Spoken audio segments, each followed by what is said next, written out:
आज के मौके की और वक्त की और हालात की देश की करें तो बड़े नाजुक हालात हैं। बहुत सोच समझकर हमें फैसला लेना होगा। हमने देखा है जलता हुआ भारत, हमने देखा है जलती हुई मस्जिदें, हमने देखी है गिरती हुई मस्जिदें, हमने देखे हैं जलते हुए कुरान। ये भारत हमने अब तक देखा है। बेटियों बहुओं की सुरक्षा के लिए क्या किया जा रहा है ये भी हमने देखा है। हमारे पास भी मौका था किसी और पार्टी के साथ जाने का, लेकिन हमने बहुत पास से देखा है कि भीम आर्मी के लोग और हमारे चंद्रशेखर आजाद जी किस तरह से हमारी बेटियों के लिए काम करते हैं, हमारी बहुओं की बेटियों की हिफाजत के लिए काम करते हैं। एनआरसी सीए का मुद्दा था जब बड़े बड़े नेता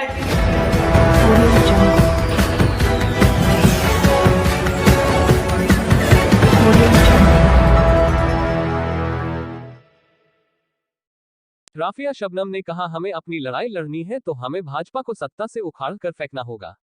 नमस्कार, आप देख रहे हैं सच का प्रतीक यूट्यूब चैनल खबर बुलंद भारत। बरेली से खबर बुलंद भारत के लिए सैयद शाहरुख अली की रिपोर्ट। बरेली में आज भीम आर्मी का कार्यकर्ता सम्मेलन पीलीभीत बाईपास रोड पर एक निजी बारात घर में संपन्न हुआ। भीम आर्मी के राष्ट्रीय अध्यक्ष विनय रतन सिंह के बरेली आगमन पर भीम आर्मी के कार्यकर्ताओं ने झुमका चौराहे पर उनका गर्मजोशी के साथ स्वागत किया। उसके बाद पीलीभीत बाईपास रोड स्थित एक बारात घर में पहुंचने पर भीम आर्मी के राष्ट्रीय अध्यक्ष विनय रतन ने कार्यकर्ताओं को संबोधित किया। उन्होंने कार्यकर्ताओं को निर्देश देते हुए कहा कि आजाद समाज पार्टी के बरेली की 9 विधानसभा पर प्रत्याशी उतारे हैं। उन्होंने कहा कि सभी कार्यकर्ता प्रत्याशियों को जिताने के लिए जुट जाएं। एक एक घर घर में जाकर आजाद समाज पार्टी के एजेंडे लोगों को समझाएं, ताकि हमारे प्रत्याशी जीत सके। उन्होंने कहा कि देश विरोधी पार्टी भाजपा को सत्ता से निकालकर प्रदेश से बाहर फेंकना है। देश की जनता को आजादी दिलानी है। इस दौरान वहां मौजूद शहर विधानसभा से पार्टी की प्रत्याशी राफिया शबनम ने कहा कि सभी दलों ने मुस्लिम और दलितों के साथ पक्षपात किया है। अगर हमें अपनी लड़ाई लड़नी है तो हमें भाजपा को सत्ता से उखाड़ कर फेंकना होगा। उन्होंने कहा कि चंद्रशेखर आजाद ही ऐसे व्यक्ति हैं जो जनता से सीधे जुड़े हुए हैं। हर तबके के वो करीब जाकर उनकी मदद करने का काम करते हैं। बरेली आने का उद्देश्य क्या है? देखिए, उद्देश्य तो फिलहाल क्या की व्यवस्था परिवर्तन के लिए लड़ाई लड़ रहा है और चुनाव भी है। वैसे तो आज जो है, आज सुबह सूचना आई थी कि सारी रैलियां, सारे प्रदर्शन बंद कर दिए गए हैं। हालांकि माननीय मुख्यमंत्री महोदय अमित शाह जी पूरी रैलियां करते घूम रहे हैं। तो यही है कि बरेली आने का मकसद ये है कि बरेली मंडल के लोगों को जगाया जाए, यहाँ से मैसेज दूर तक भेजा जाए कि जो न्याय लगातार बढ़ रहे हैं उसके खिलाफ खड़े होइए और मजबूती से देश को बचाने की मुहिम में भीम आर्मी और आजाद समाज पार्टी काशीराम के लोगों के साथ आइए और ये जो है ये इसको सही स्थापित कराने में मदद करें। उत्तर प्रदेश में आप कितनी सीटों पर चुनाव लड़ रहे हैं और किन मुद्दों के साथ लड़ रहे हैं? देखिए, मुद्दों का पूरा मैनिफेस्टो जो है ना वो जारी कर दिया गया है। कितनी सीटें हैं? देखिए, लोकतंत्र है। लोकतंत्र में आजाद समाज पार्टी काशीराम की कोर कमेटी है। हालांकि मेरे साथ ही बहुत सारे मैं भी कोर कमेटी का मेंबर हूँ, लेकिन क्योंकि मैं एक सामाजिक संगठन का राष्ट्रीय अध्यक्ष हूँ, ठीक, तो कितनी सीटें हम लड़ रहे हैं कितनी नहीं लड़ रहे हैं ये तो कोर कमेटी निर्धारित कर रही है। वही लगातार सीटों को चयन कर रही है और वही घोषणा भी कर रही है। फिर भी आपकी पार्टी के कुछ 2, 3, 4 प्रमुख मुद्दे क्या रहेंगे? सबसे पहला तो मुद्दा ये है कि जो मॉब लिंचिंग है, इस मॉब लिंचिंग के लिए कोई कानून नहीं। बेरोजगारी का मुद्दा जिस तरीके से चरम सीमा पर बढ़ता जा रहा है, शिक्षा का एकीकरण किया जाएगा, चिकित्सा में लोगों को लाभ दिए जाएंगे। तो ये मुद्दे जो जनता से जुड़े हुए हैं, जैसे भोजन माताएं हैं जो प्राइमरी स्कूलों में बेचारी खाना बनाती है, बहुत कम पैसों में खाना बनाती हैं, जो मैं ये कहता हूँ कि जीवन पर्याप्त का 2 समय के भोजन में भी ज़्यादा पैसे खर्च होते हैं, उनको नियमित करने का मुद्दा है। जो सफाई कर्मचारी इतने सारे जो बेचारे ठेकेदारी प्रथा के तहत काम कर रहे हैं, जो एक्सपायर हो जाते हैं, उनके लिए कुछ करना है। शिक्षा मित्र हैं और तमाम ये चीज़ें हैं जो छोटी चीज़ें।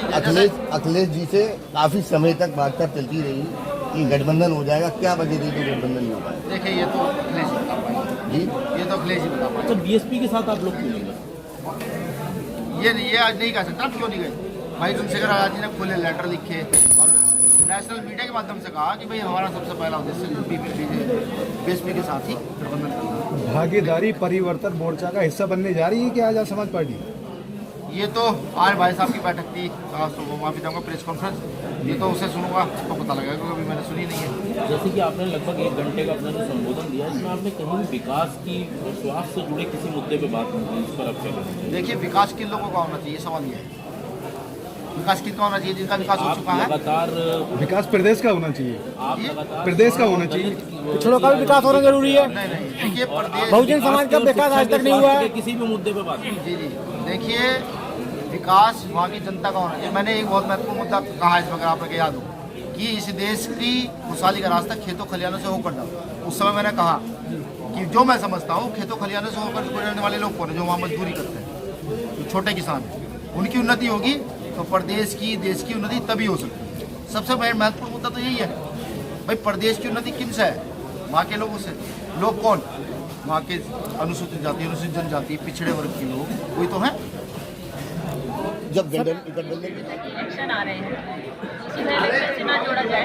भीम आदमी को एक इस तरह से देखा जाता है कि वो उसमें स्कूटी करती है। इलेक्शन के टाइम सरकार बहुत जरूरी था और जो कार्यकर्ता है वो अब ज़्यादा और मेहनत से लगेगा। इलेक्शन जीतने की तैयारी